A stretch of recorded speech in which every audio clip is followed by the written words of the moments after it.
from New York, it's I Am Pinoy, proud ako, Live Express! I am Pinoy, proud ako! I am Pinoy, proud ako! tapang na walang kapantay, panahon na ang nagpatunay, di matitinag, matitibay, kayumanggi ang aking kulay. Proud ako, I am Pinoy. I am Pinoy! Proud ako, I am Pinoy.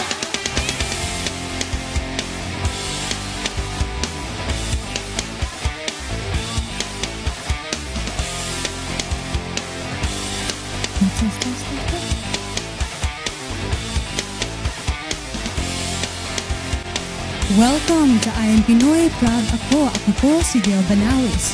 To open the show, we have a very special treat for all of you. She is a fabulous jazz singer. Ang ganda talaga ng boses niya.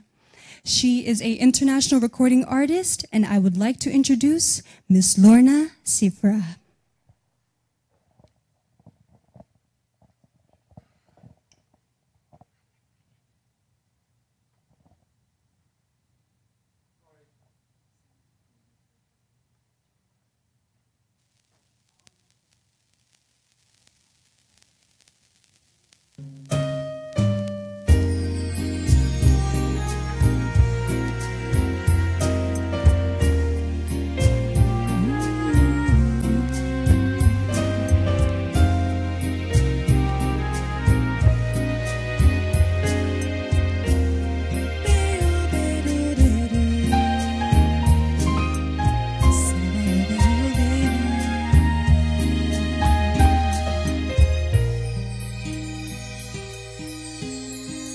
I'm in love, yes I am, and with this I know I can't pretend, 'cause it's you that I do, and I hope that it's true, the love I feel for you, and I know, yes I know, that in you are the love I can show, 'cause it's you, yes it's you, and I'm sure that it's true, that I'm in love with you.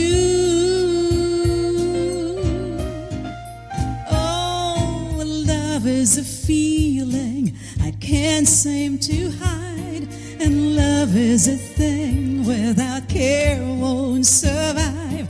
From moment to moment I share with you is a dream I've been dreaming too, and love is a music and magic, no doubt, a song to be sang, for a step to be danced. We keep it together with hands holding on, and it's you, yes it's me.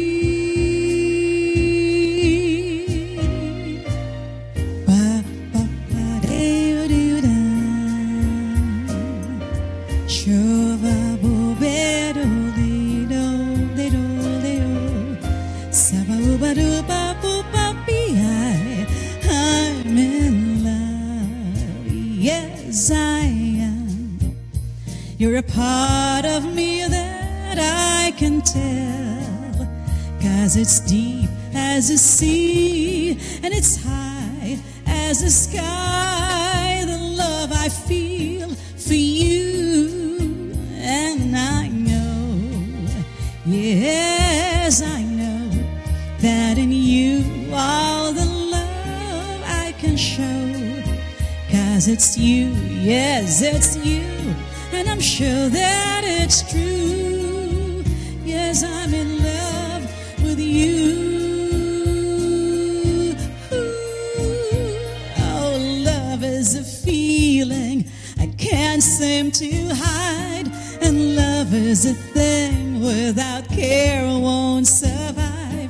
From moment to moment I share with you is a dream I've been dreaming too, and love is a music, magic, no doubt, a song to be sang, first step to be danced. We'll keep it together with hands holding on, and it's you and it's me. Oh, baba doodle dee doo doo.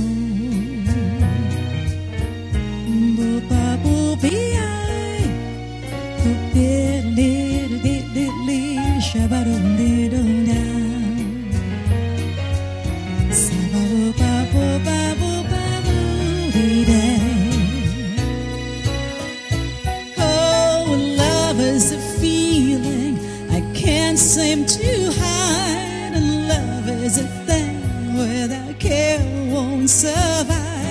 From moment to moment I share with you is a dream I've been dreaming too, and love is a music, magic, no doubt, a song to be sang, first step to be danced. We'll keep it together with hands holding on, yes, it's you I've been dreaming too, and love's a feeling I can't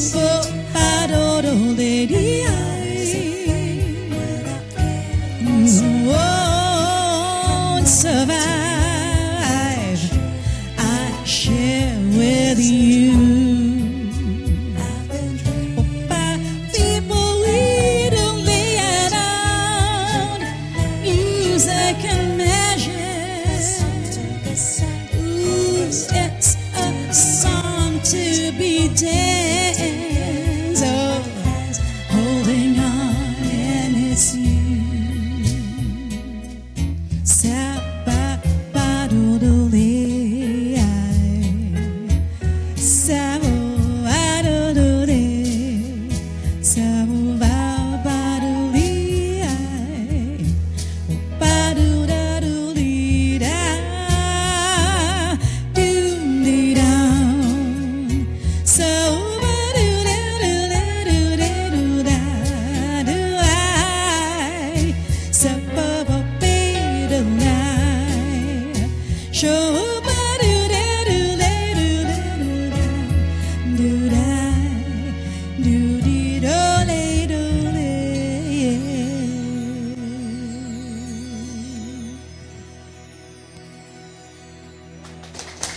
Wow. Wow.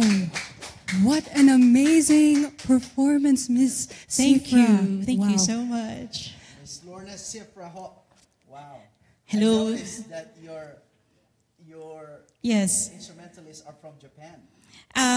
Yeah, half are from Japan, half of the musicians are from the Philippines too. So half from the Philippines, half from Japan. Yes, internationally Wow. recorded. Well, are you based in New York or you're based in Japan? Both. I do New York, but I'm based in Japan, but I do New York at the same time. Yes. Nice, nice. So I have a question. May nag-comment dito, Yes. sultry. Sultry. Oh, thank you. yes. Thank you so Okay, I'm much. sorry. Yeah. Thank you. When did you know that jazz music was something you wanted to do? I think since I was 2 years old. Wow. I knew when I started listening to the likes of Ella Fitzgerald or Sarah Vaughan, when I heard them singing, or we call it scatting, the sabadabadadadadadabadada. So that's where I started liking and loving jazz, and yes, Wow. Oh, that's scatting. scatting, Scatting. yes, it's scatting. It's improvisation, yes, yeah. Nice, yeah. I'm assuming na yung parents mo then they're like musically inclined as well. Well, they're both in the business. My mother is a professor of political science. My father is a businessman, but they both can play the piano at the same time. I think it's in the. My brother is actually in the conservatory and famous in Manila. That's amazing. Yes, yeah. And I notice here you have your original CD Yes. and you have some original music. Yes. You write your own music as well? I actually do, yes. I have my, Nice. the composer is actually my brother. I'd like to acknowledge my brother. Can I say his name? Okay, Yeah. of course, Pipo Sifra. Pipo Sifra, Pipo yes. Sifra, yeah. He's a composer of this tunes from this CD. But I'm in love as I'm the composer and I am the lyricist. For this CD, he is a composer and I'm the lyricist. Yes. Wow. Yes. Wow, So thank you, beautiful. people. Thank you. Love you. Where can they find this? Okay, you can actually buy this from Amazon, amazon.co.jp. It will be delivered to you from Japan to the United States. Or you can download some of my songs. I think there are 6 songs over iTunes. Oh, wow. Yes, they can download my, especially So the one that I available sang. online, yeah. It's available Okay. online, Yes. Do you have any Filipino jazz songs? Yes, I do, but it's part of the CD. I just don't have the, I'm just ready for the -1 for today. Oh, okay. But it's here on this. It's on the CD, Ang yes. title po is A Time for Everything. Yes. by Miss Time for Lorna Everything. Sifra. Yes. So, Thank do you. you have a gig here in New York? Not really, but I'm coming. I'll be doing an open mic session on Monday, 5th time. I'll be at the Kitano Hotel in Kitano Park Hotel. Avenue. Park Avenue. Yes. Kitano Hotel. in Monday Park- night, 8 p.m. Monday Yes. night at 8 p.m. Is there a ticket for this? No, or? I think there's only a 15 minimum cover. Oh, $15, okay. $15 Okay. US So dollars, you yeah. can listen Not to your bad. sultry Yes, music. I will be there. Enjoy yes. a night. Be serenaded. Thank you so much. And yes, please, kung mga taga New York, Kitano Hotel, 8 p.m. 8 p.m. I'll be there. 8 p.m. Do some songs. Have a yes. drink and listen to jazz Yeah. music Some wine. from Miss Lorna Sifra. Yes. Yes, thank you so Thank much. you so po. much. And Thank you for having Gail, me. by the way, is a performer as well Oh, you herself. do? Wow. So hopefully one day you guys can hang out Jam and play some together. music. Yes. It'll be a pleasure. That'd be beautiful. Yes. Yes, yeah. Okay, so thank you so much. Thank you so po, much. It's a and pleasure to be here. We It's would such love a to invite pleasure. you again next time. Oh, Yes, please. Anytime I'm in the USA, I will be here. Yes. Thank you so much. Thank you. Thank you po. Thank you. Thank you. So are we gonna? Okay, Okay, may special ho tayong bisita, special guest by Video Patch. Pagkatapos ho nito, ipapatch lang ho natin sa video, isa hong author, isang vlogger sa Pilipinas. I'm sure kilala ninyo dahil sikat na sikat ho siya, si Mr. Rocky Gonzalez. So makakasama ho natin, wag ho kayong aalis at babalik ho tayo agad. Thank you.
guest ngayon live by Video Pats galing pa ho ng Pilipinas. Siya po ay isa sa nagsusulat ho siya. Marami ho siyang mga article, political at saka iba-ibang academic na write-ups ang ginagawa niya. So, kasama ho natin ngayon, marami ho tayong gustong malaman at intindihin patungkol sa transitional government at saka yung ibang kanyang sinulat. So, we are very lucky. Alam mo, nag-research ako, no? Because pag nag-interview ako ng celebrity or any person na interview natin dito, we have to want to know a little bit more about him. And I've read a lot of his articles in the past, and very interesting. And from what I was told, he also writes for other companies or other people. Yes. So he sort of like that's the way his lifestyle is writing. But wala siyang he's not the kind of person that's very open to public na mahanap po siya, makikita mo, mabasa mo yung profile niya. So tonight we're gonna ask him to tell us a little bit more about himself. Rocky Gonzalez, welcome to I Am Pinoy. Proud ako, sir. Hello, good day to all of you in I Am Pinoy. Proud ako. Yes, alam ko kilala ka na ng mga viewers natin sa live, pero malamang hindi nila masyadong nakikilala kung sino ka talaga at ano talaga yung mga involvement mo, kasi alam ko malalim ang involvement mo pero parang low profile ka lang kumpara doon sa mga talagang nagla-live ng madalas. Pwede mo bang i-share sa ating lahat?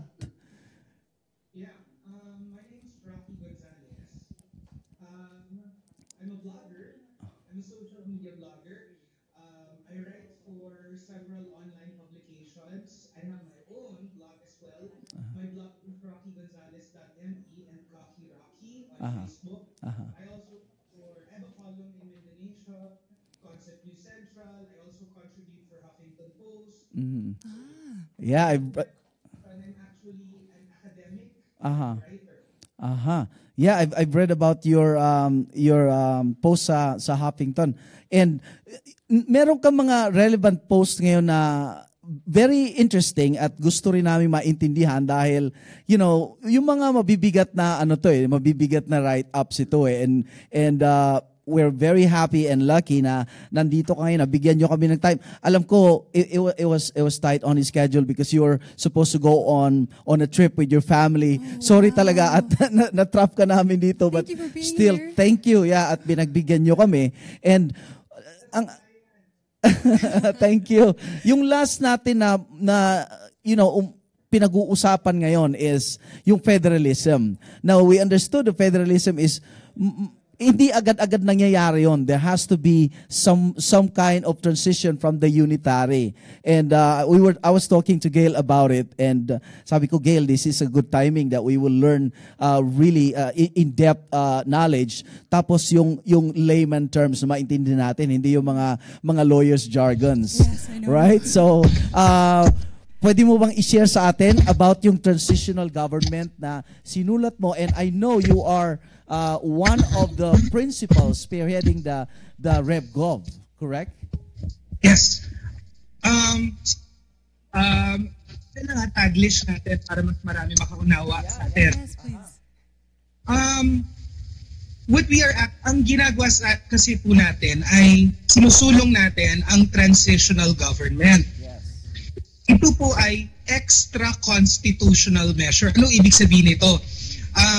Kailangan po nating buwagin ang current na constitution o saligang batas, tanggalin ang Kongreso, gumawa ng transitional government na mas kilala siya sa pangalang RevGov or Revolutionary Government. Bakit siya mas kilala as Revolutionary Government? Kasi ang kasaysayan ng buong mundo, marami ng revolutionary governments na nangyari. Kadalasan nangyayari ito after ng revolusyon. Right. So bawat bansa merong sari-sariling meaning ang revolutionary government. Okay. Pero ang Pinas merong sarili. Dahil pinakita natin to dati. Transition mula sa panahon ni Marcos papunta sa panahon ni Cory kung saan inilathala ang 1987 Constitution, yung Constitution na dumaan po tayo sa 1 taon na revolution government. I see. Ginawa ito ni Cory sa pamamaraan ng Proclamation number 3. Ang Proclamation number 3, ito po ang bumuo ng Freedom Constitution o Temporary Transitional Constitution. Mula dito, bumuo siya through Proclamation number 9 ng isang Constitutional Commission na nagsulat ng current 1987 Constitution. Right. Bakit po namin sinusulong ang transitional government sa panahon ni Duterte? Mas kilala siyempre sa idea na revolutionary government, no? Right. Pero ang katotohanan dito, transitional government po siya. Ito ng revolution dahil may pagbabago sa ating society. Okay. So, wala naman talagang physical na revolution. Right. Revolution of ideology, a revolution of the spirit, a quickening of the Filipino democracy. Parang nabulit ang demokrasya ng Pilipinas. So, ang national government po natin na isinusulong ay bigyan po through people's initiative, meaning nanggaling sa tao.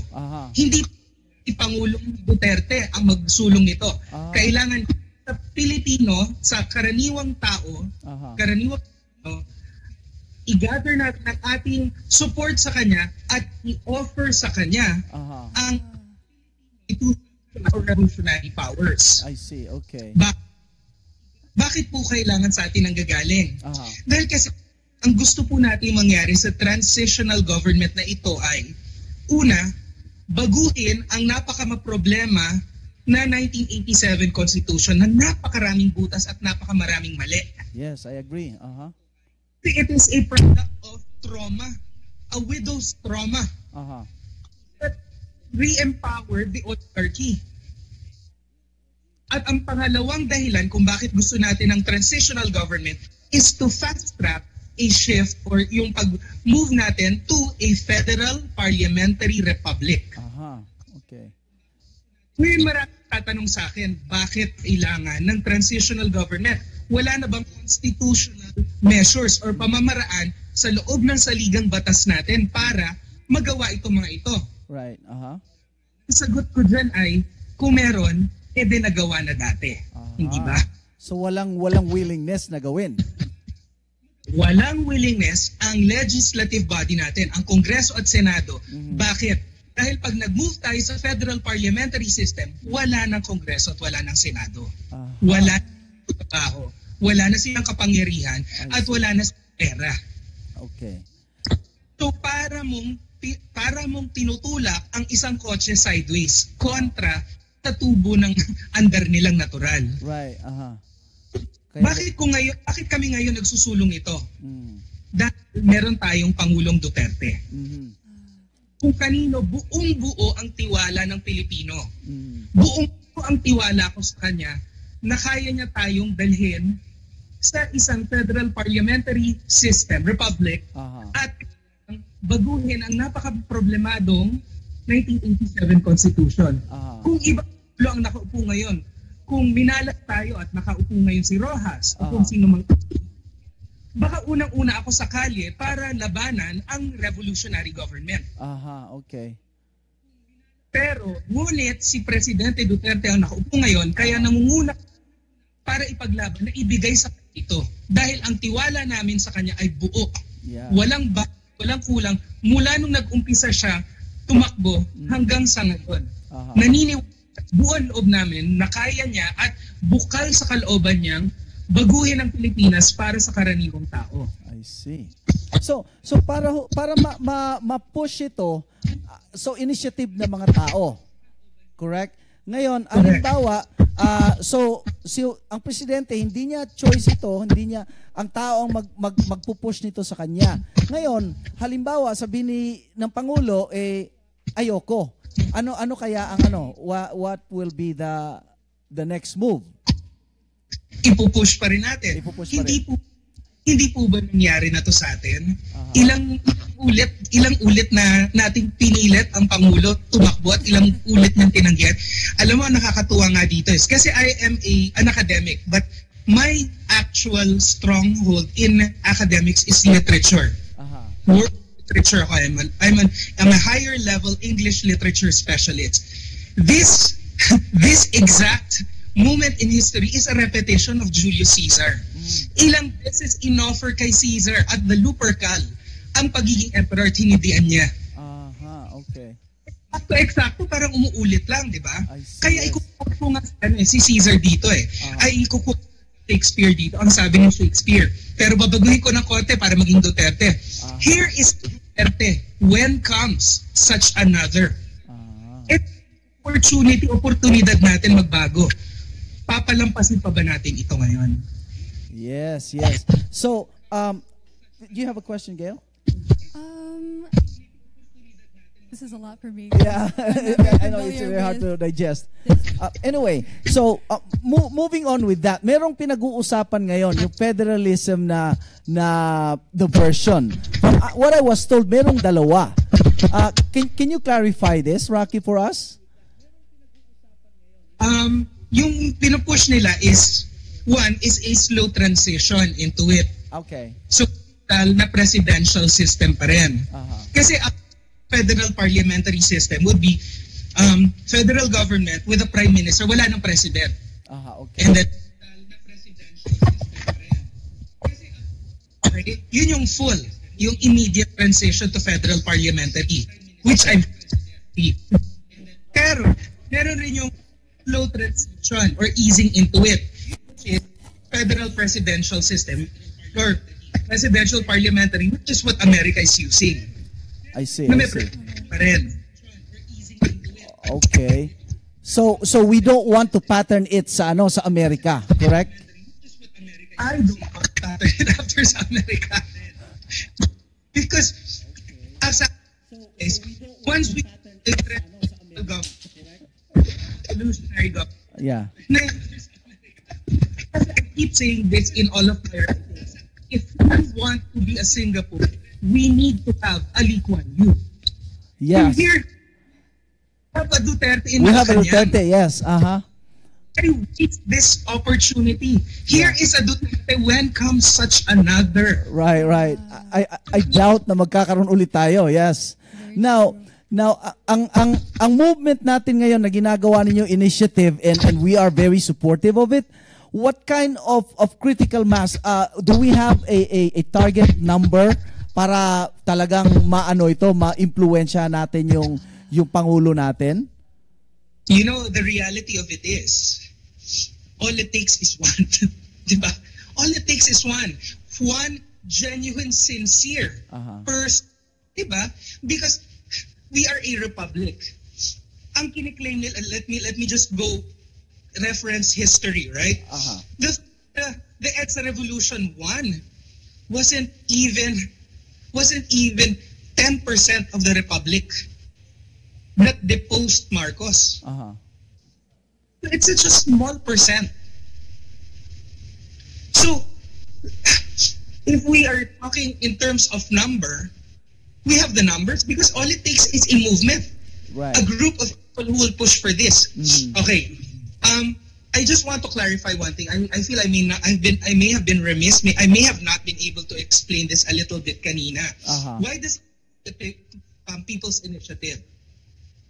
Diba? What scares a lot of people here is the abrogation of the Constitution. Okay. Meaning, mawawala yung Constitution. Right. During, diba? A transition, yes. We're scared of this. Mga fear-mongering people, politicians with vested interest, the church, human rights groups, Right. alleged rights groups are scared, natatakot sila. The lawlessness. Right. But based on Philippine history, what we did dati, nung panahon ni Cory is, the judiciary is working fully. It never was dissolved. Okay.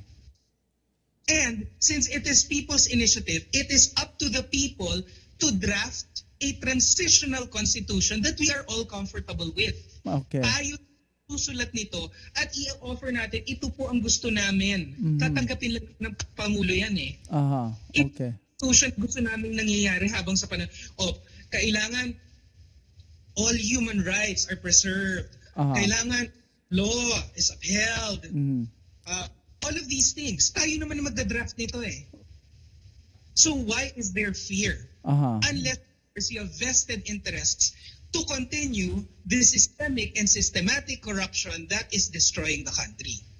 I see. Another point, isa pang point, kailangan people give. There is in fact a Republic Act which defines rebellion. That if the president himself pushes for a transitional government, he will be guilty of rebellion because anything that will abrogate the power of either the executive or the legislative is under this Republic Act. Rebellion. Okay. But okay. I think a little constitutional and about this because we have to play this game. Eh? Yes, of course. Because the people who are contrary to this idea are playing semantics with us. A Republic Act will never supersede the Constitution. And the Constitution of the Philippines, the 1987 Constitution, Article 2, Section 1, defines or confers the power. Okay, let me read. Sovereignty resides in the people, and all government authority emanates from them. Walang makapangyarihan kesa sa karaniwang mamamayang Pilipino. Walang gobyerno, walang batas na mas tataas sa adhikain or mungkahi na ordinaryong mamamayang Pilipino. So what you're saying is the will of the people cannot be accused as rebellion. Of course, because the will of the people is over and above even the supreme law of the land. Wow. Hindi namin alam yan. Notice nilagay yan sa Article 2, Section 1. Umpisa pa lang ng Constitution nandun yan, which means all other statutes, precepts, laws, and bylaws emanates from that. Dito nagmumula ang kapangyarihan ng Constitution natin ng saligang batas. Right. Sa tao. Sa tao. Sa tao. Pinakapangyarihan ang will ng tao over any government branch, over any law of the land. Because all power and sovereignty emanates from the people. I see. Wow, that's very interesting. So basically, it's all up to us. Yeah, it's all up to us. Because it is our land. We are the sovereignty. We are the country. Right. Okay. This land, we inhabit it. Right. But we are the nation. So now when you move into the transition, of course sinabi mo na merong what do you call this? Rules to abide with, correct? Yeah. So sino magda-draft nito? Ang mga taong pipili para kung sinong panel ang gagawa nito? People who are pushing for revolutionary government. The ideal scenario here is that the people draft the transitional constitution. Meaning, okay, based on the 1980, titira natin ng Article 4, Article 8, Article 7, ganyan. We base it on that. Kasi even during the time, our first time to go through a revolutionary government in 1986, there were constitutions. The 1980 Freedom Constitution and 1987, the final Philippine Republic Constitution, which we are using now. Right. May provisionary constitution muna na ito munang papaganahin hanggang kinakraft or binubuo ang bagong saligang batas. Now, since tayo ang natatakot, tayo ang may mga concerns at sa atin naman nagagaling ang kapangyarihan, mabuti na tayo ang bumuo nitong transitional constitution that we are all comfortable with, that all the religious biases, human rights groups, and whatnots who have their finger in the pot are all made comfortable and will be able to live comfortable for the duration of the time that a new constitution is being drafted and that we are slowly shifting to a federal parliamentary republic. Wow. Now we know, no, na sabi mo may mga tao, may grupo na they have their own vested interest or out of fear from the fearmongers na they would protest this, no? Although majority, of course, are overwhelmingly will go for this, will support this. Now, with these obstacles we're talking about, ano ang force nila para mapigilan ito? Do they What do have? you mean? Do they? The question is clear to me. What can they do? Is that what you're asking? Yes. Or are they one of the reasons why hindi natin ma-move ito? I think that's how I wanted to ask the Well, question. Kasi kami, there have been a group of us who have been pushing for this for a long time now. Yes, I noticed, yeah. And then there are some people who are now slowly being made aware na parang we need this. Some of them because of what happened in Marawi. Aha. And the way that the minority bloc in Senate and some members of the House of Representatives and even some members of the judiciary are actually creating a constitutional crisis because of vested interests. Right. So their eyes are, the rest of the Republic of the Philippines, eyes are slowly opening. Kasi I think the first step here is to make the Filipinos understand that we need this. Okay. Okay. Because it's a people's initiative. Right. So I personally am not pushing for any politician to agree with this or to push for this. What is more important is that the people, the ordinary citizens, yung karaniwang tao, nauunawaan na ito na ang kailangan natin. I see. So the way to overcome the obstacle is yung mga mamamayan maintindihan nila, and then once naintindihan nila and they would agree and support, what's the next move ng mamamayan? The next move is to create a petition to grant PRRD extra-constitutional or revolutionary powers. And then, ideally, concurrently or simultaneously, a group of us are already drafting also the transitional constitution. Okay. That would be the ideal scenario, di ba? Yes. So, information drive, get everyone on board. Of course, always be contradictions, but there will be people who will be opposed to this. They have vested interest. They have dreams and aspirations in 2019. Of course, kasi remember that once we move to a federal parliamentary system, yung mga nangangarap maging senador, Congress, wala na. Sira na ang mga pangarap nila. Naglaho na.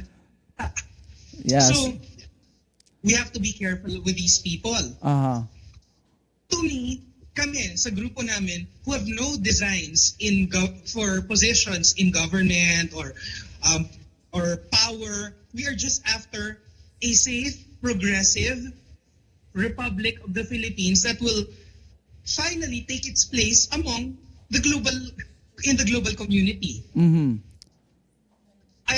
Kasi I was in OFW for 15 years. And I know to lag behind. I know what it's like to be embarrassed when you go out on a Sunday in Singapore or in Hong Kong. I lived in Jakarta for 15 years.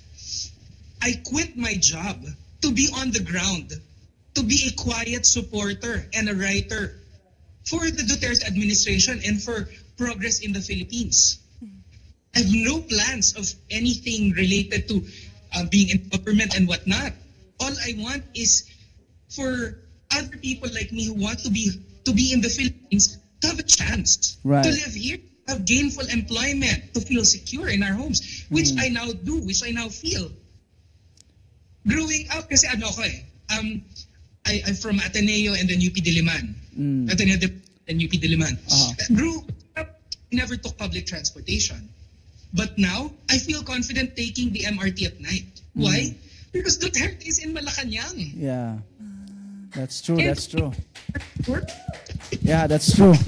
For the first time, we felt that we have a representation by the people and for the people. And I agree with that. So, and I'm on that because I commute. Yes. I commute. I quit my job, so I'm forced to take public transportation. I commute. I know what it's like to be out at night waiting for a ride. Yeah. And I feel insecure.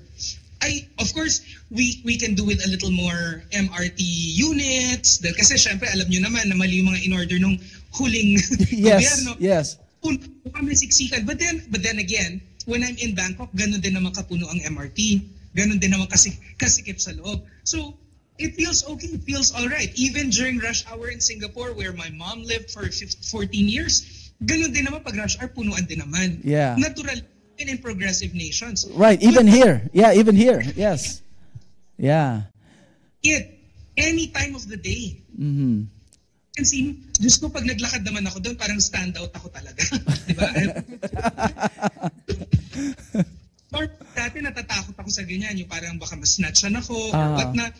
Hindi, wala na. It's gone. That fear is gone. Wow. Really, ang parang day and night yung pinagbago. Yeah. So, Rocky, I wish the whole country and for the next years, or the years to come. oh. By the way, Rocky, mayroong question tayo coming in from Hawaii from our friend Johnny Salcedo. Tanong niya, makaka-apekto ba sa economy ito? Of course, it will. Yan nga ang exciting part dito. Okay. For those of us who've been watching our economy, the reason so many Filipinos are bogged down and are unable to find gainful employment in the Philippines is the deeply flawed 1987 Constitution. Why? It discourages foreign direct investment. The 1987 Constitution prohibits foreign ownership, full ownership of.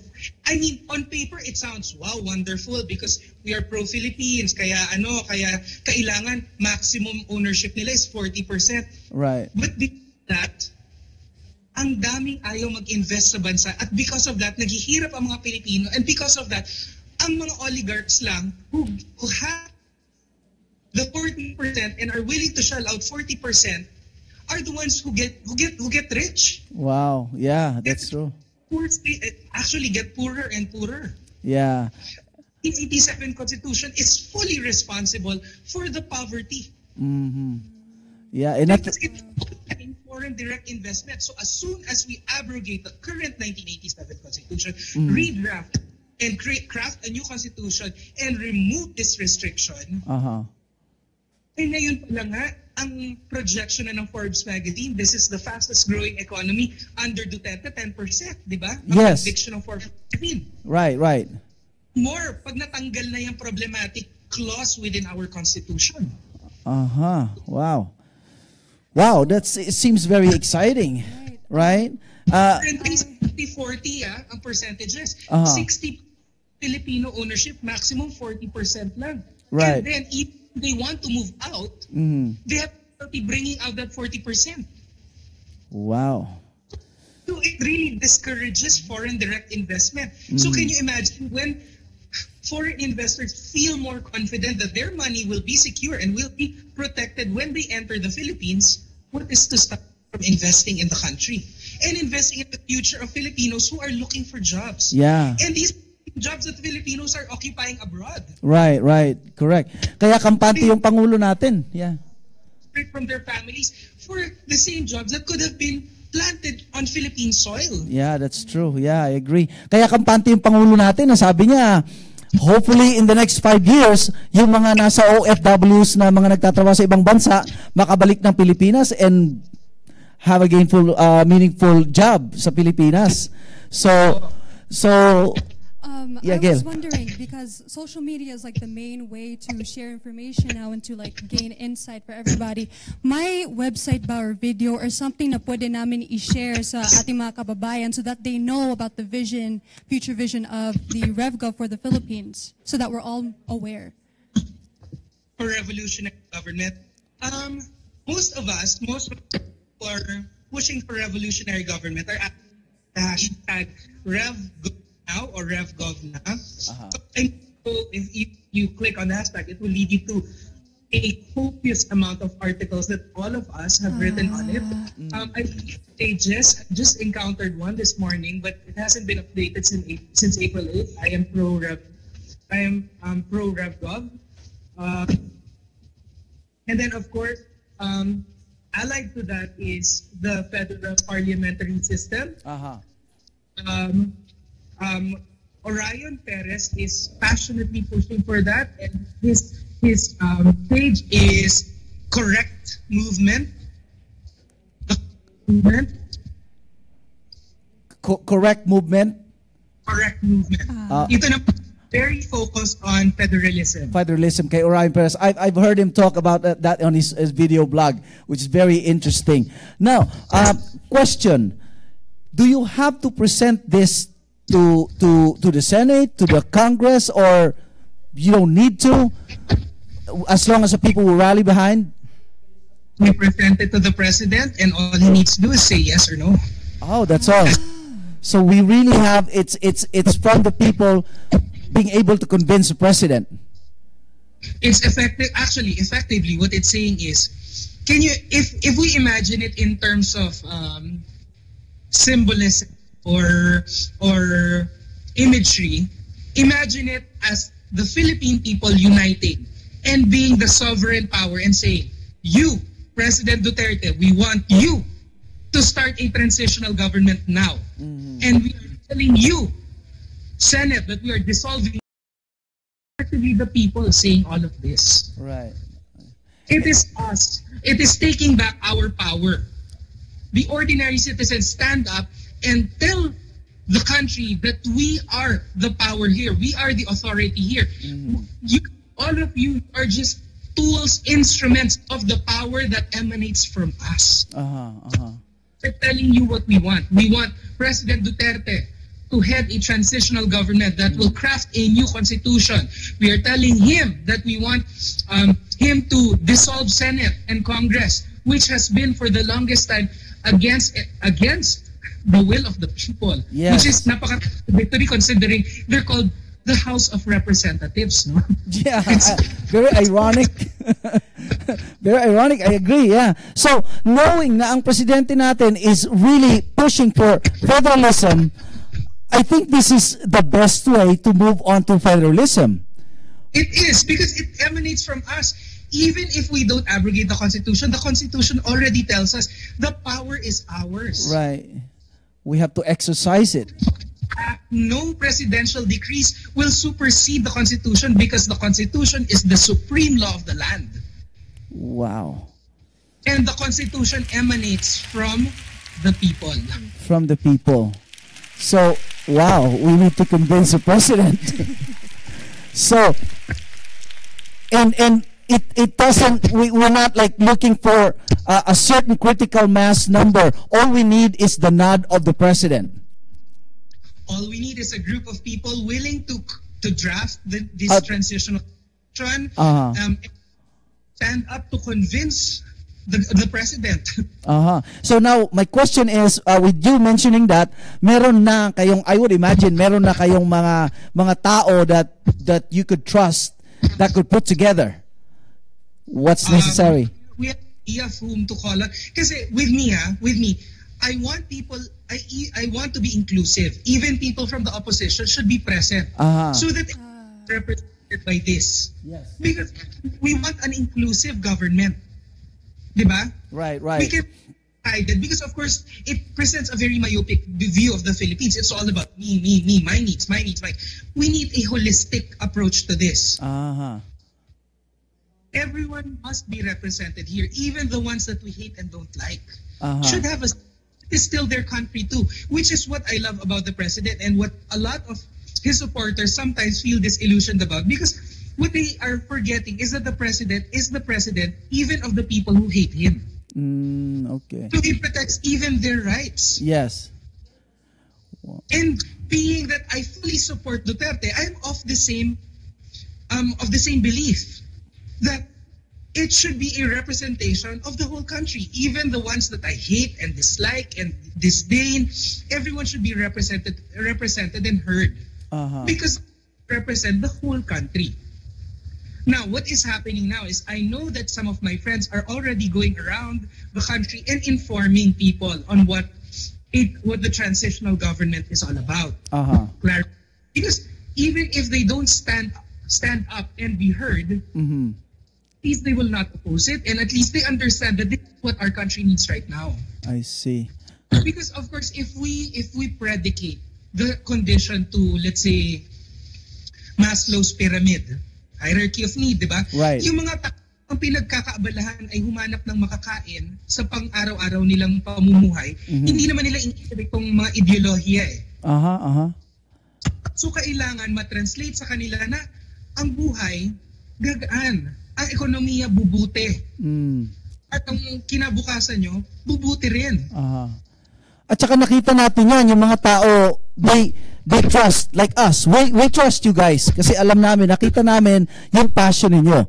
And we saw from the heart na talagang all you want is to push for the changes, yung tunay na pagbabago. Now, the question is, since meron tayong sa transition, let's say, let's assume na na-convince natin yung presidente, then we move on to the federalism. Are we gonna facing a big struggle because of the two versions? What's your insight on that?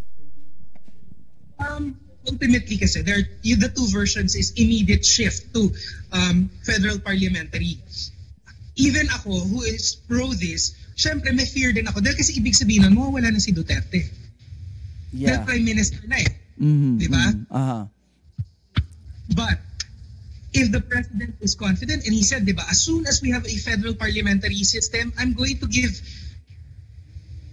You have to understand that the president is a human being. He's a 72-year-old man. What's a family? Diba? And if the new constitution has safeguards and checks and balances that will ensure minimum, I'm sure there will still be ways and means. We still have lawyers, no? So there will be ways and means to corrupt this. Hindi naman wala mga abogado, di ba? So, but there will be safeguards and checks and balances and a means to minimize corruption and forward. Then it provide an opportunity, an atmosphere for other people to step up. And be the next link in this chain of progress. I see. Meron naman yung other version will lead it's kasi the other version just a slower way into federal parliamentary. But ultimately, the end point is the same. One is just slower and the other one faster. Okay. Ultimately, the end point is the same. It's the one same. Is just slower, and the other one is faster. Okay. Well, that's a lot easier to absorb than thinking na mag-o-oppose yung dalawa. Well, thank you. Merong question dito. This question, statement, I must say, a statement that was brought up by Congressman Umali nung naging guest natin siya rito and napag-usapan ito. Ngayon, somebody brought it up again. I'm not sure, was that Congressman Umali? Yes. It's Congressman Umali that's watching us right now. Magandang umaga ho dyan, Congressman. So, ang statement ni Congressman Umali, this might be considered treason. What is your input on that statement from Congressman Umali? I'm sorry, what is the statement?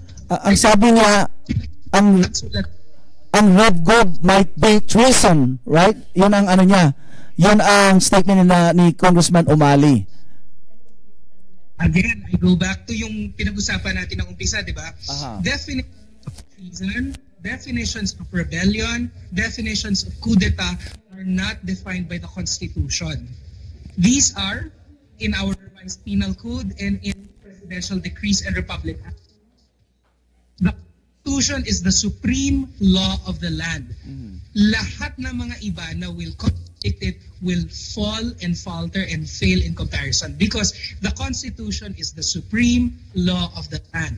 Hindi pwedeng i-contradict ng Republic Act or Presidential Decree ang Constitution. When the Constitution defines it as so, kung mag-contradict dyan ng Republic Act or Presidential Decree, as in the case of definition of treason, rebellion, coup d'etat, the Constitution supersedes it. And the Constitution grants supreme power of sovereignty to the people.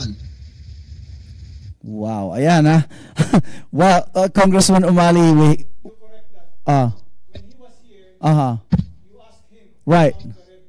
Correct. His answer is that it might be treason. Right. And now that's the same statement he's saying now. Okay. Oh, that's. Oh, I thought he was watching right now. Okay, that was his statement when he was here. Okay. Well, okay, so that's the rebuttal to that statement. Thank you for clarifying that. Now, let's say for instance, i-insist nila, oh, we're gonna take you to the Supreme Court and this is going to be your weapon to defend. Correct? Yung constitution, the statement that you just said. Oh, okay, yeah. Oh, we have a question. The Constitution defines supreme power to the people. Yeah, that's very clear. Yeah. It's not, and it's no longer functioning, or it's no longer relevant to today's society, and the people says Ayun. abrogated. Okay, thank you. So nagba-bounce kasi yung sound kanina. Meron tayong question ulit. Gail, would you like to ask the question? They're asking if napanood nyo ba po yung interview ni Trillanes and what you have to say about it? Yung BBC. Okay. So when was the question? Yes, so what's your question? Sorry. Somebody threw in a question here. What you have to say in regards to what he said at the interview. Right, they just want to ask you kung napanood mo raw ba yung interview ni Trillanes. Well, there's no answer to the question, but it's because I'm a linguist, no? So it's rather painful to watch because the words used are so painful. Yeah, I know. Being a person who appreciates both the denotative and connotative meaning of language, ang sakit. I know. The words, the construction, the way the questions have been thrown at him, and the responses are many, if not all, non sequitur. So parang ang sakit, because even though I dislike this man, he's still a Filipino. Nakakahiya. Kaya nga, my first reaction was, perhaps he's not a Filipino, he's an alien from outer space, because I was so embarrassed to admit na kababayan natin ito, the way he responded to it, and I know it's nakakahiya nga. But Latin honors, ha? Yeah. Wow. So, well, thank you so much sa information, and now we understand kung paano kami makakatulong, and we understand na we have to help disseminate the information at paintindihan natin sa mga kababayan natin na nandito na. Abot kamay na natin. Kailangan natin pakiusapan ang Pangulo. Dahil kung napakiusapan natin siyang tumakbo ulit na 72 anyos na siya at ayaw niya tumakbo and gusto niyo i-push ang federalism, I think hindi ganun kahirap gawin yun, no? Pero kailangan lang magkaroon na isang boses ang mamamayan. Opo. Hindi naman talaga siya mahirap. Kaya lang tumagal ito. Napakatagal ng mungkahi ang federalism sa Kongreso natin. Pero napakatagal rin nilang binuro. Kumbaga sa naging buro na siya. Pinapaikot tayo. Yeah. So, sobrang tagal na nandun ng mungkahi ng federalism, pero wala talaga silang balak i-push ito. Kontra. Yeah. Ngayon, yung tanong ko kanina, babalik ako doon sa tanong ko na meron na kayong mga tao na maaasahan natin na ilagay lahat yung mga requisites para maipresent natin at ma-invite natin yung iba-ibang sector, kahit yung mga oposisyon. Kailan nyo masimulang gawan yun? Kasi para sa akin, ako lang, I'm speaking for myself, na pag nakita ko yun, I think maingganyo ako na, okay, i-push natin kasi nandiyan na nasimulan na. Perhaps yung ibang kababayan natin, yun din ang hinihintay. Do you have that in the plans right now, or you're already acting on it? I believe that some people have already been tapped. Okay. Pero kasi nga ito yan. Real ng fear. Na napaka-real ng fear na parang, again, we are pushing for abrogation of the Constitution. So, totoo yung fear ng mga tao na parang sige, may tiwala man ito yung fear naman ng iba na kahit kakampi natin naniniwala kay Presidente Duterte, paano naman yung mga nakapaligid sa kanya? Blanket pa ang trust natin na lahat ng nakapaligid sa kanya, katiwa-tiwala na rin. Napakatotoo nitong fear na to. So, anong ginagawa natin? Ang binubo, pero ang pangunahin namin ginagawa ngayon ay ipinapaalam sa mas nakararaming tao kung ano ang pangangailangan. At na wag po tayong magpapito sa mga kusino-sino na nil-move ang vision natin away from the Philippines and President Duterte. Let us not lose sight of which is the progress of the Philippines over and above our own selfish and personal vested interests. And let's look towards President Duterte, whom we begged to lead. So in the meantime, what we are doing is to convince more people and to inform more people about what transitional government is. So I think the best measure is because obviously there's a lot of diversionary tactic. The best thing we could do is talk about it every day, and just talking about it. Yeah. Let's keep about it. And at that point also, we get more input and insight, and then we refine it until it's ready. Yeah.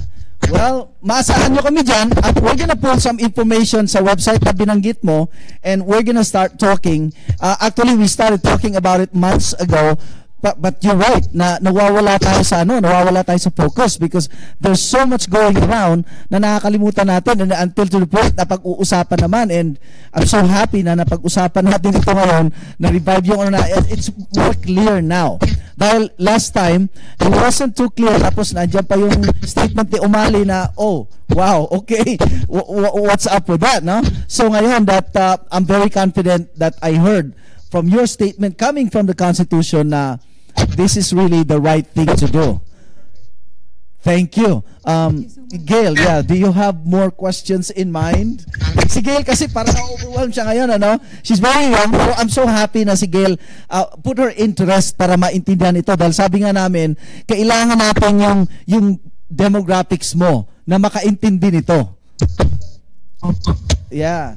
So, sir, I was reading some of your writings on Minda Nation, and as a Phil-Am who's not too familiar with the politics in the Philippines, it was very easy for me to understand.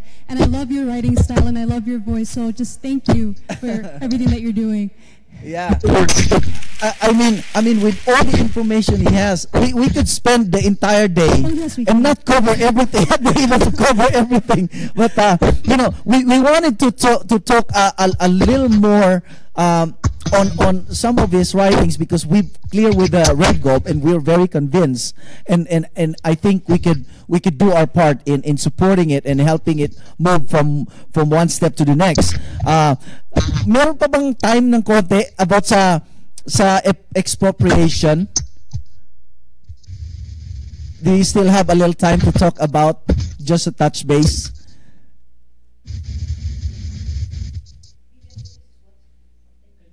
Naputol can you hear me? I can hear you. Yeah, okay. So, I was asking, alam ko, aalis kayo ng mga pamilya ko for somewhere. Hinihirit ako ng konti. Can we talk a little bit more about, I know there's a lot, pero yung expropriation lang. Napag-usapan namin last time with Secretary Pompey Lavinia. He was here a week ago, and we were very happy to hear about that. But maybe you have a better way of helping us understand even more. Although nakikinig namin sa kanya, and we want to get another input from your side. So, what exactly did you do? Kasi balikan natin yung Constitution, nabanggit ko yung 1987 Constitution is favor sa mga oligarch, marami nagpapahirap. And amongst them is itong expropriation.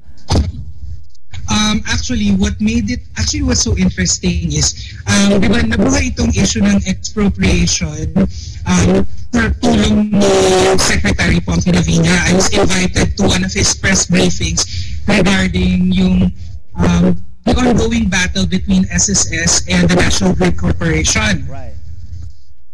So from there, I was made aware, and of course, I did my own research about this. What is interesting to note, this is in my article, no, yung on expropriation. Right. Interesting to note is, as soon as the government started having talks, yung National Grid Corporation, on the acquisition of that property, no, that property in Pasay,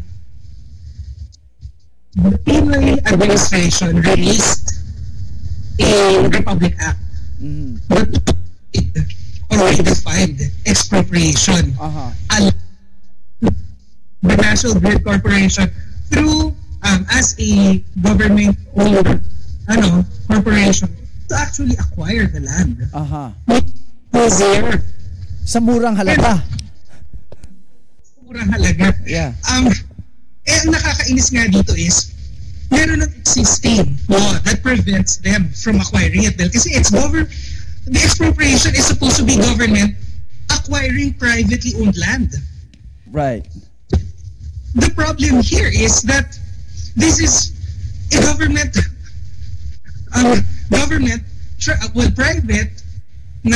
private corporation who has a contract with the government corporation trying to acquire government land. Parang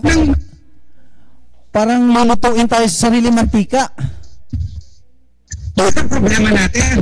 Na parang, ang expropriation na dapat government kukunin ang privately owned land for the benefit ng nakararami. Right. Or karaniwang. So binago nila to their advantage. Yeah. Is a representation ng karaniwang tao. Mukhang nagbabounce yung signal natin.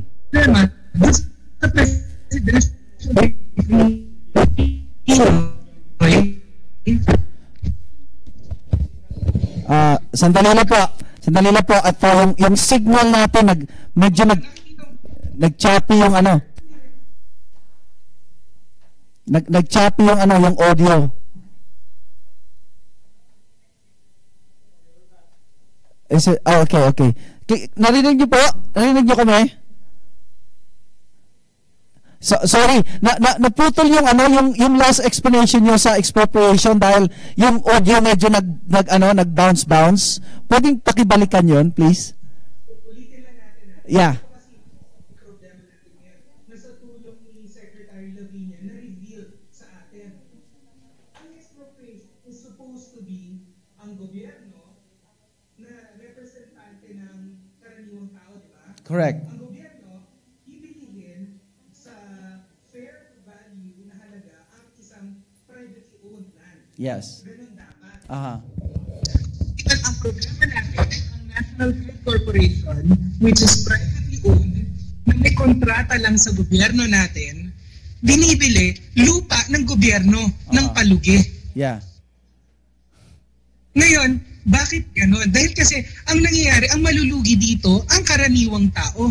Dahil the SSS land is effectively my land, your land, right. Everyone who pays or voluntarily pays or pays their monthly dues sa SSS. Right. Lupa natin yan. So, ito ngayon ang magandang katanungan. Dahil kasi napaka-suspicious ng paglabas ng presidential decree ni Pinoy. And what makes it doubly suspicious is sino ang mga chair people ng National Grid Corporation. The same owners of the mall that happens to be situated right beside that land, which is SM.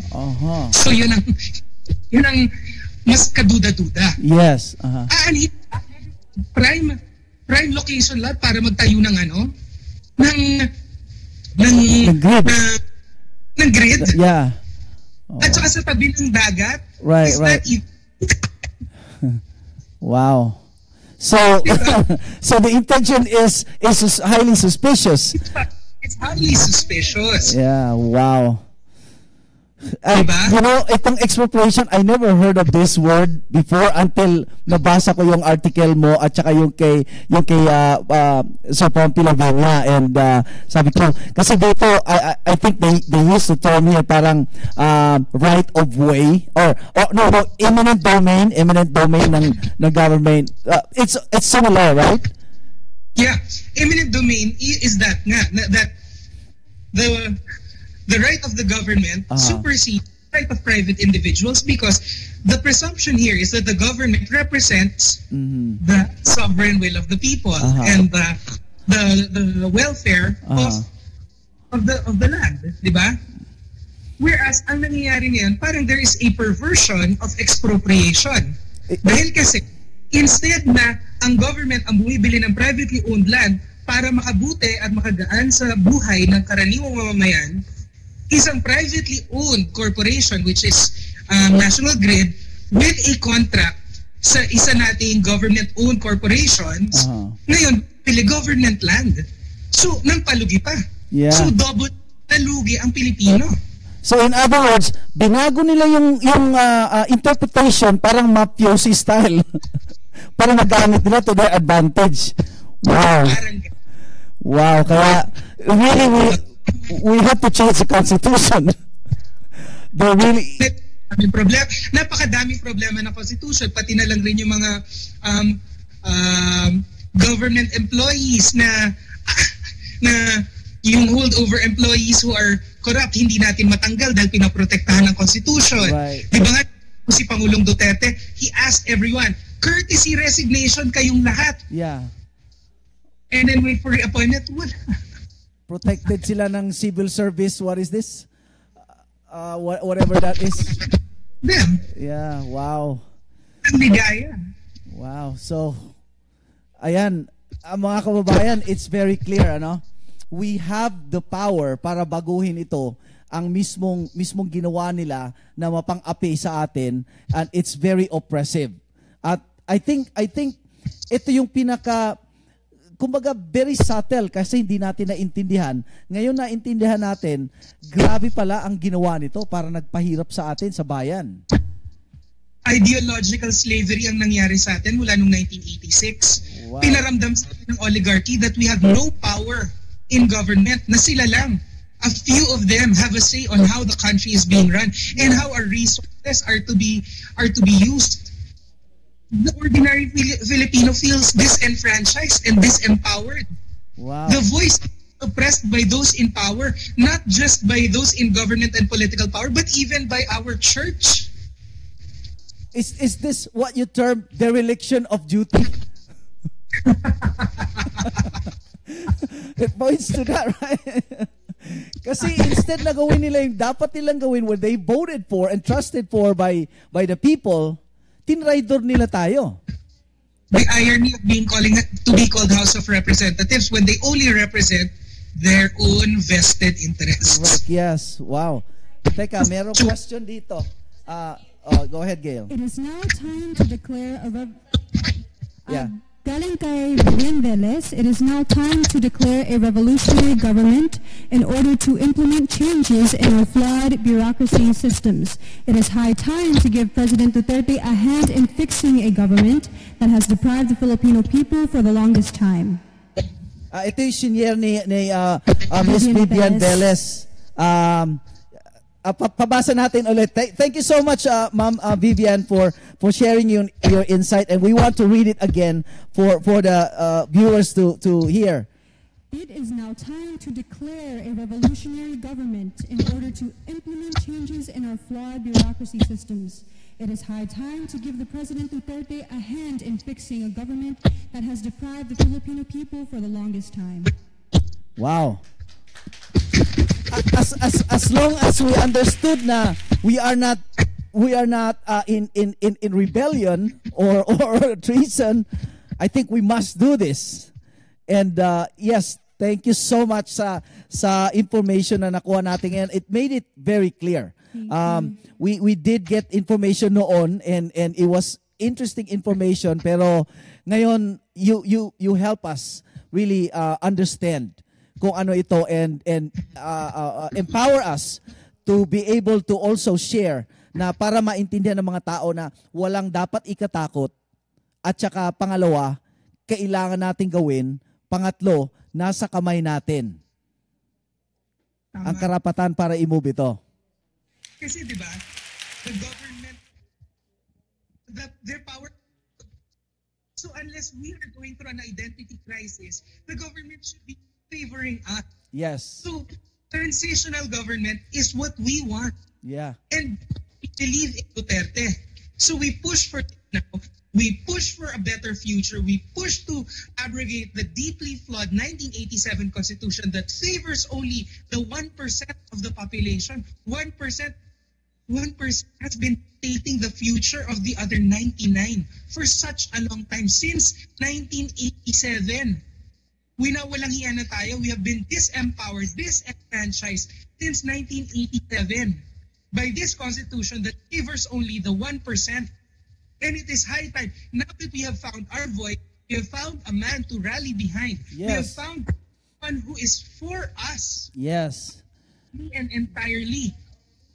Not waste this opportunity and push for revolutionary powers through a people's initiative. This is truly the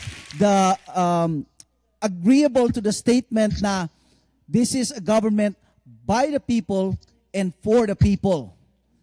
Diba? Yes. Which is what democracy was always founded on. And it seemed like the Philippines, most of the Filipino politicians who are against Duterte and pushing for him to be unseated are actually anti-democracy. Yeah. Yun ang mindset and culture na inimplant nila sa atin for all these years. Kaya we did not understood fully na ganito pala ang vested power sa mamamayan. And Exactly. now, yeah, and thank God for people like you, and we understood, and now we are equipped and we're comfortable to push for this. Rocky, my hats off to you, and thank you so much for the information. Salamat sa time mo. Alam ko, konti-konti na lang tayo move on. And we hope to be able to help in any way we can para ma-push ito. And we would love to hear you talk again, whatever stage, and we will be there and listen and support you. Thank you so much. We're gonna, yes. And meron kaming isang request sa inyo, Hiling. Dito sa I Am Pinoy, we made it a habit na gamitin yung slogan natin na identifying ourselves, and then we declare to the world, I am Pinoy, proud ako. Would you share that statement with us tonight, sir? Of course, Thank you. because I am proud ako. Yes, thank you so much. Thank you. Thank you talaga. I'm from the bottom of my heart, I really thank you, and I apologize na mix up yung schedule mo because of us, but thank you so much. Para sa bayan. Yes, and enjoy your vacation with your family. Yes. Enjoy your day. Sige po. Okay. So, Belio is coming, right? Okay. Up ko na po. Okay. Oh, I'm sorry. By the way, I forgot. Sorry. In fairness to you, would you like to speak to your viewers? Just say hi and goodbye, or invite them for... I'm sorry. I should have given that to you in advance. Okay. All right. For those of you, there are many of us who are passionately proud to be Pinoy, and we are completely 100% behind President Duterte and behind a positive change in our country.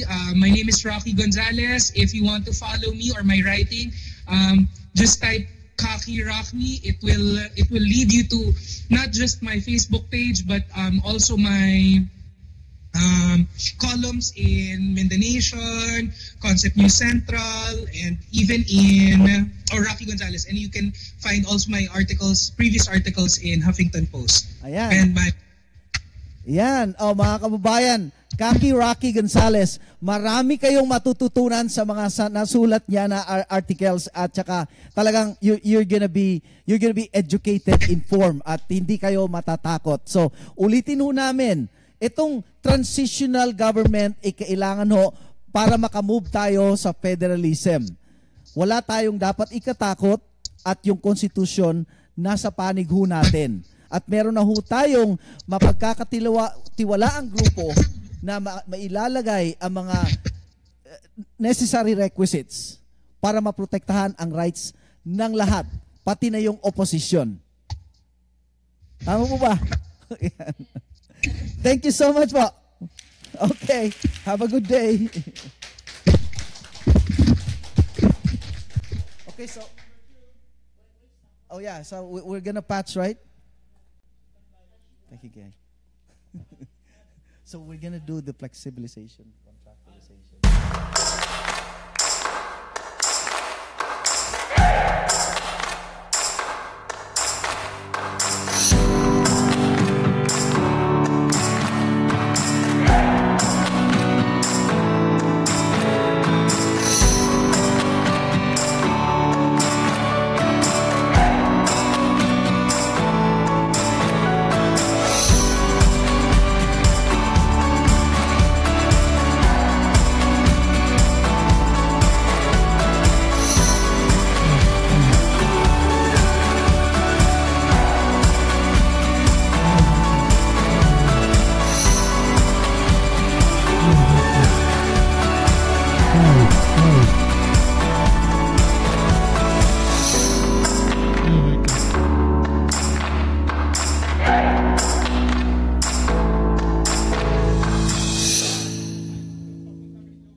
Go ahead.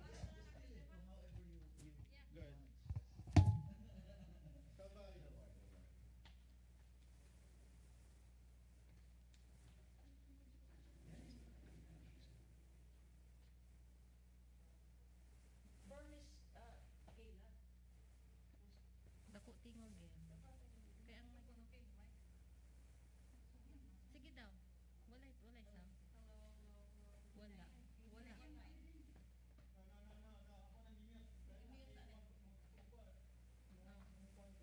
we'll be going back. Okay, camera 2, standby. Okay, 1, 2, go. Okay, we are back. So, Bayan, salamat at sinamahan nyo kami. Thank you doon sa mga questions. And of course, si Miss Vivian Velez for joining us. At saka na-clarify ho natin, magandang impormasyon na pag-usapan natin, Gail, about Yes. we really don't want to use the word revolutionary government, although it is revolutionary government, pero more on transitional government. Kasi parang doon, ano. So, we understood that and we want to share that sa mga kababayan natin na alam kong very sila, supportive sila. But there are those na hindi pa rin nila masyadong naintindihan and they're kind of scared. Ako hindi ko naintindihan yan at may mga question ako that was really clarified tonight.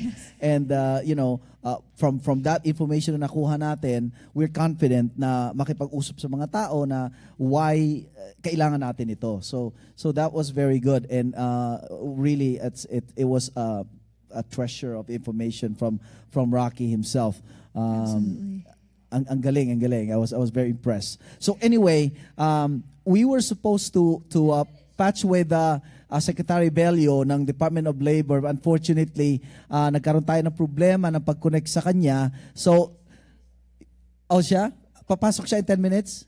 Oh, okay. So si Secretary Bello, may mga katanungan tayo. I think available siya in 10 minutes. So before siya papasok, let's talk about itong isang secretary natin sa Pilipinas na napakasipag. Magmula pa nung nagsimula siya, si Secretary Manny Piñol with the Department of Agriculture. He's a very nice man. Yeah, very nice man. Na-meet mo na siya? Yeah. So anyway, may nagtanong sa kanya, no, yung isang staff nila na Independence Day or anniversary nila 119 something, they felt lonely dahil hindi sila nagkaroon ng party, hindi sila nag-celebrate. In-explain niya na sa panahon ni Duterte, hindi na natin kailangan mag-party-party. Celebration natin is serving the people. Kaya nagkaroon sila ng 5 days, Monday to Friday, meron talaga silang nagawa every day. And yun yung service. Right. So yun yung ito yung tinawag natin Department of Agriculture 5-day marathon service. So isipin mo on Monday, they were seeding the Laguna Lake with 5 million fingerlings, marking the launching of Project Basil, which aims to repopulate our lakes, rivers, and creeks with fish, elvers, and freshwater shrimps to make food accessible to the people. Ayan, isipin nyo, itong Laguna de Bay, it was a big mess.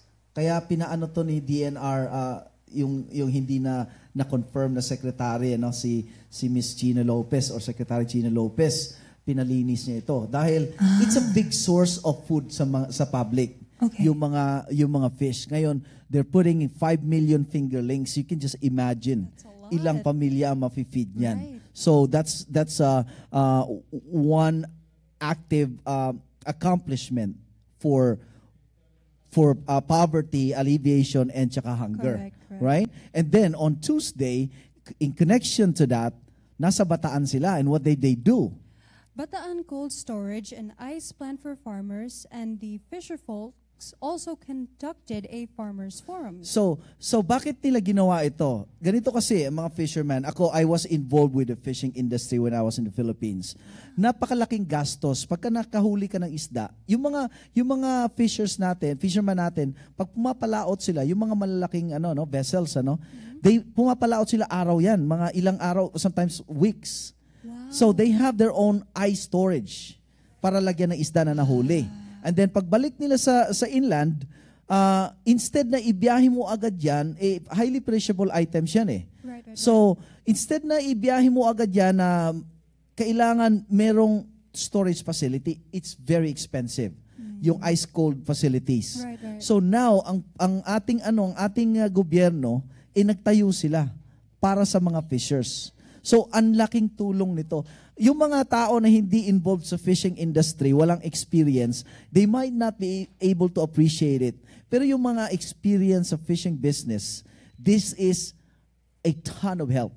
A ton of help. Kaya, really, salute to the Department of Agriculture for very innovative and creative thinking in supporting our fisher folks. So, that was Monday and then Tuesday and then Wednesday, what did they do? Wednesday, the DOA in Cebu City helped the 25 mayors and other officials of Zamboanga del Norte, one of the poorest provinces of the country, draft a 5-year roadmap for development to reduce poverty in the province from 56% to 30% at the end of the term of President Duterte. So, you can see the vision here. talagang ang goal ng Pangulo is talagang i-uplift yung mga mamamayan. And we talk about it na yung constitution natin nagpapahirap sa mga tao, then hopefully we move to federalism and then it's gonna have a positive impact on the economy. Even so na they're working on that process, advance na yung agenda ng Pangulo. They have a forecasting. They're looking forward. Right, looking forward. And not only that, they're not only waiting. They're actually proactively doing what is necessary now to get to that point.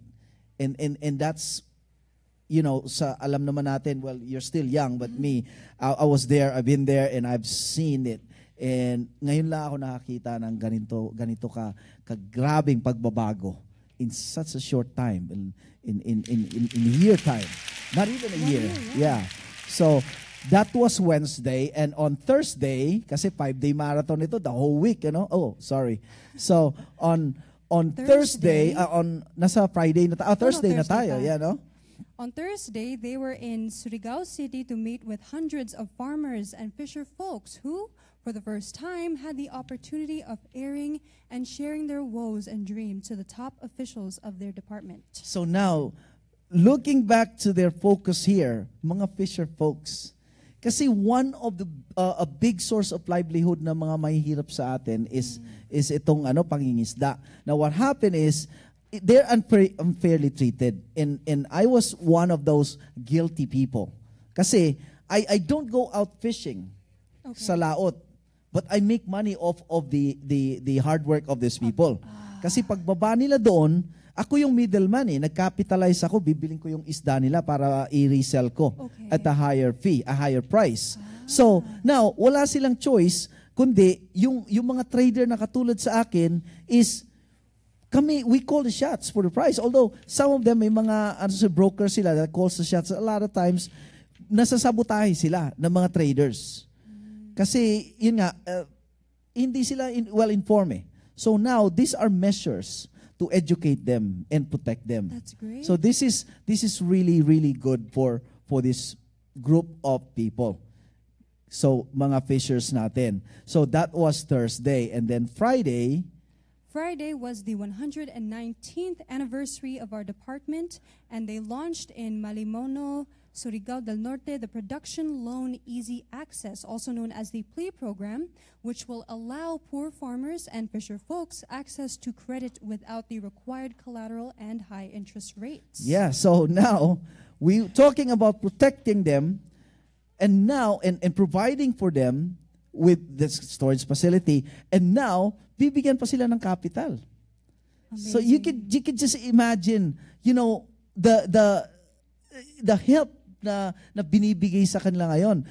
Sabi rito, I'm gonna read, the PLEA, which is the PLEA, Production Loan Easy Access Program, para makautang yung mga natin, yung mga magsasaka natin. Itong PLEA is expected to boost production. So, syempre, may capital na yung mga farmers natin, mabibigyan sila ng capital, magi-increase yung production nila. At saka yung mangingisda natin, mabibigyan sila ng kailangan nilang capital. Kasi when you go out fishing, kailangan mo yung gear, kailangan mo ng pangisda. Pag pumalaot ka, kailangan mo ng gas. Dahil hindi ka naman pagka malaki yan. You can swim and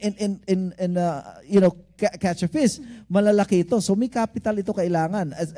From what I understood, yung mga fishers namin noon, thousands of dollars they need para sa ice, pagkain nila, gas, crudo nila.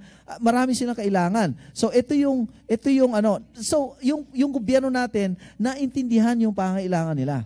Nakailangan nila ng capital. So, hindi sila mangungutang ngayon sa mga loan sharks na papatungan sila ng malaking interest. Hindi na nila kailangan isanla yung mga bahay nila, mga properties nila, masasakyan nila para makautang. Because there is a help from the government.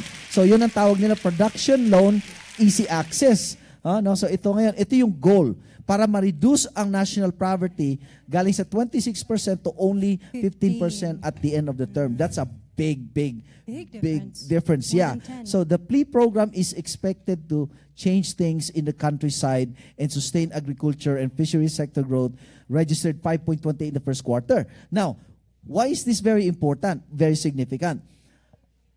nagko-complain ang mga tao dahil ang urbanization, no? Urbanization, congested ang city. Bakit? Because centralized ang system. Yung mga tao, there's no job, walang trabaho sa countryside, sa probinsya. So pupunta sila sa bayan or sa city para makahanap ng trabaho, mag-apply ng trabaho, mag-apply lumabas ng bansa. Nai-stuck sila doon, kaya congested. Pero sa sa countryside, ang daming mga arable space na hindi na-occupy kasi tinatalikuran nila. So ngayon, kung meron ng livelihood doon, merong tulong doon na makikita nila, ang mga farmers natin hindi na magsasanla ng kanilang palayan. Hindi na i-give up yung kanilang livelihood. Dahil ang source ng food ng Pilipinas is fish and agriculture. Now, kung wala ka ng mangingisda, wala ka ng nagtatanim ng palay, mag-i-import tayo. So pag nag-i-import tayo, we are going to be at the mercy ng mga nagbibenta sa atin. Yes. So you can see the economic boost there. Not only that, talagang ease of congestion dahil magkakaroon ng reverse migration. So I always share this idea because when I was living in Manila, nung nandun ako, every time na yung Semana Santa, everybody goes back to their home, yung mga nag-aaral doon, uuwi sila ng probinsya, nadidecongest ang Manila, ang city. So meaning, because people coming in influx. So pag dinisperse mo sila, you solve one problem, di ba? Right. So that's not only economic, that's really a lifestyle, di ba? Yeah, people Comfort don't want to living. leave their families. Exactly, yeah. So those are important things na kailangan talaga i-discuss at i-share sa mga kababayan natin na hangga't ngayon hindi pa rin nila makuhang intindihin ang Pangulo natin na lahat ng ginagawa niya ay para sa kabutihan ng bayan. So yun yung purpose natin dito sa I Am Pinoy na i-share natin kung ano yung mga impormasyon na nakakalap natin dahil katulong natin ang Philippine Information Agency and of course agencies sa mga gobyerno natin, and these are information na hindi ba natin basta-basta makukuha sa ibang media outlet na at saka hindi ito fake. These are real information.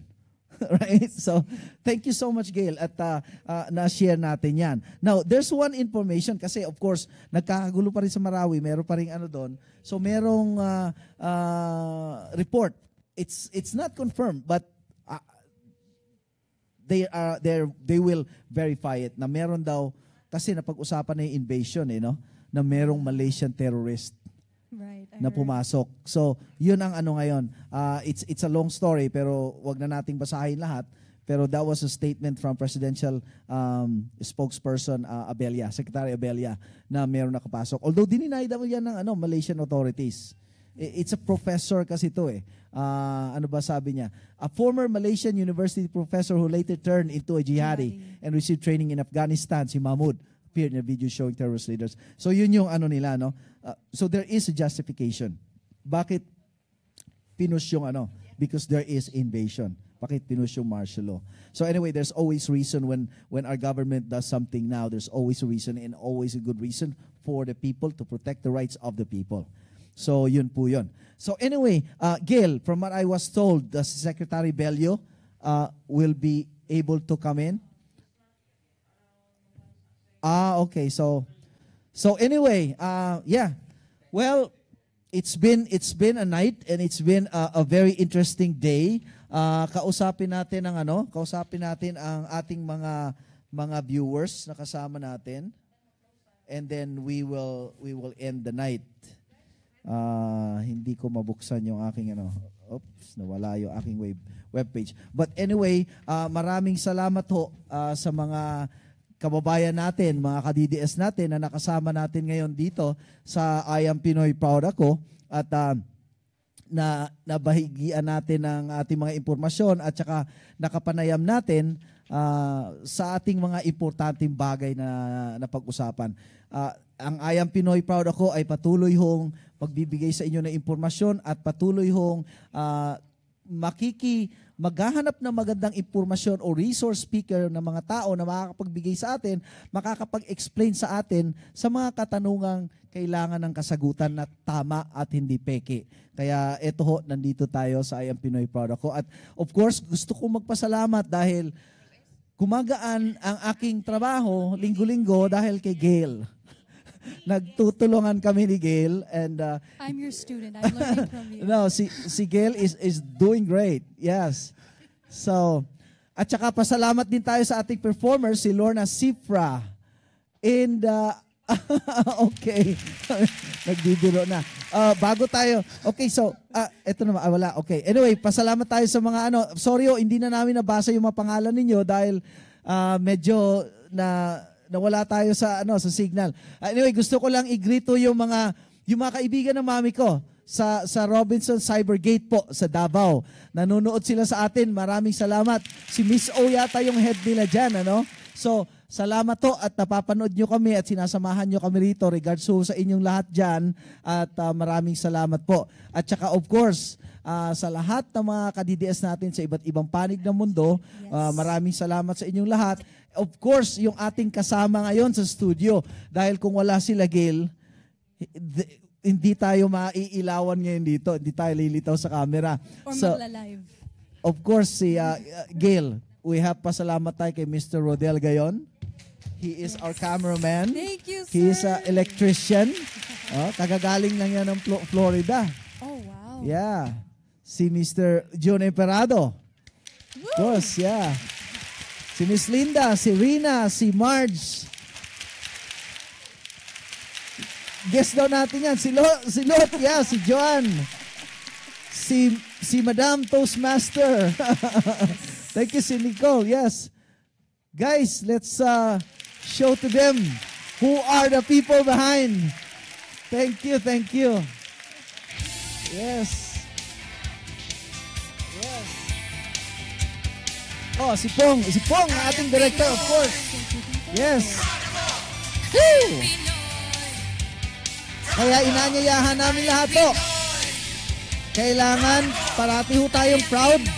Parati ho nating ibandera na we are proud Pinoy. Ako po si Joel Inocencio. Ako po si Gail Banales.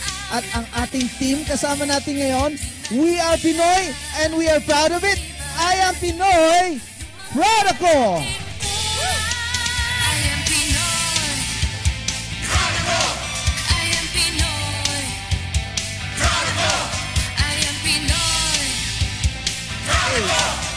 Special mention, of course, si Mr. Gilray Banawis.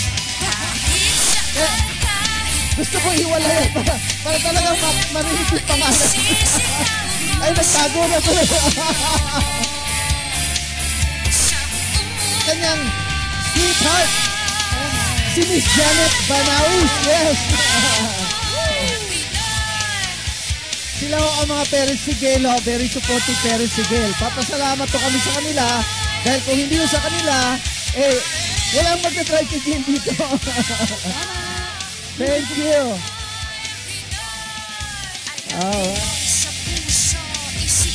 Yeah. Oh, Miss Banji, Ate Banji. Si